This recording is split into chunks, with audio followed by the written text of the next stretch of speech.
I am making fish molli with black pomfret. I have taken two large onions. Lengthwise I have cut them very thinly. I have added 8 chilies cut lengthwise as thinly as possible, and I have taken 2 tablespoons of julienned ginger. I have added about 600 grams of fish to this. This is black pomfret. I prefer to do this with that. You can do it with any sea fish, preferably a sea fish, because it's a Kerala dish. To this I'll add 2 tablespoons of coriander, salt, turmeric and chili powder.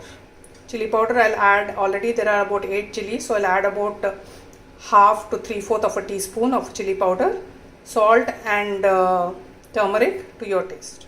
I've added the coriander powder, the turmeric, the chili and the salt. I'll give it a nice mix, and I will add about 5 tablespoons of coconut oil. I have soaked about 6 to 7 kodampuli in water. You can even use kokum. I have added the coconut oil, about 4 to 5 tablespoons. Add 3, mix it, then add 4. It should all coat very nicely. There should be oil, you can't be sparing about it. We will be cooking it like this without adding any water. It will actually poach in the coconut oil. I have kept it on the gas on slow flame. I will keep poaching this, and I will keep stirring the fish around, and the way I stir it is not with a ladle or a spoon. I will hold the edges of the pot and I will move the fish around, the lower part to top, top part to lower. Every 30 to 45 seconds you need to flip it so that nothing catches to the bottom of the pan. As you can see, the fish is actually getting nicely poached. The color is changing from raw to cooked on the surface. We'll continue to do this. This process has to be done for around 10 minutes. Make sure all the pieces have this cooked look about them. Only then you can add the water and the other ingredients. When you're sure all the fish has been poached and cooked, we'll add water to cover the fish. As always, I added hot water.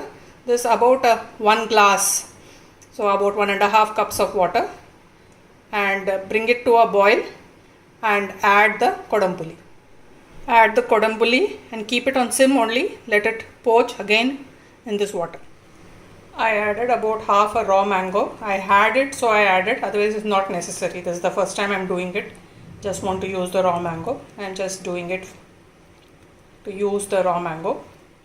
Keep shaking the pot. Don't put a ladle to stir it. Keep shaking the pot so that the fish gets moved around and it continues to cook the whole thing. When it is coming to a boil like this, add 1 Tetra Pak, that is 200 ml coconut milk. Look at the lovely color.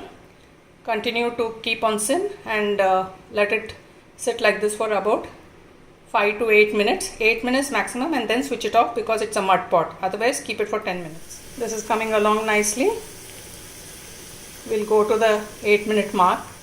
Take about 2 tablespoons of coconut oil. To this we'll add half a teaspoon of hing, mustard, and about 5 to 6 garlic finely chopped, about quarter of an onion finely chopped. We will brown the onion and the garlic. I added the hing and the mustard. When the mustard splutters, I add the finely chopped garlic and onion. I have browned it, and at this point I'll add a handful of curry leaves. When you are sure the mango and all is cooked, switch it off and add the tempering. So this is how it is at the end. Enjoy.